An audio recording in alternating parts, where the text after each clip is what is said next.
Hi friends, ഇതാണ് bedroom കബോർഡുകളുടെ രണ്ടാം ഘട്ടം.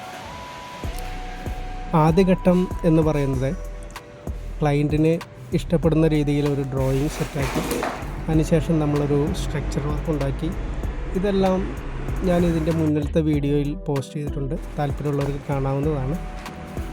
രണ്ടാം ഘട്ടത്തിൽ നമ്മൾ ചെയ്തിരിക്കുന്നത് ഈ കബോർഡിന്, ആദ്യം ഉണ്ടാക്കിയ കബോർഡിന് ഡോറുകളെല്ലാം പിടിപ്പിച്ച് അതിനുശേഷം അതിൻ്റെ ഡ്രോയറുകൾ ഈ കബോർഡിന് മറ്റൊരു പ്രത്യേകത ഉള്ളത്, ഡ്രോയറുകൾ എല്ലാം പുറത്താണ് ചെയ്തിരിക്കുന്നത്.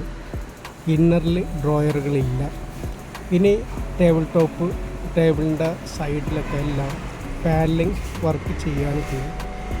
ഈ വർക്ക് കൂടി ചെയ്തതിന് ശേഷമാണ് ലാമിനേഷൻ ഒട്ടിക്കുന്നത്. അതിൻ്റെ കളറ് സെലക്ട് ആയിട്ടുണ്ട്.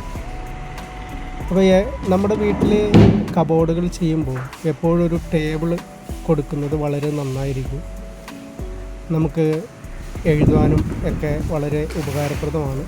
അതേപോലെ ബേസ് ചെയ്തിരിക്കുന്നത് മൾട്ടിവുഡിലാണ്.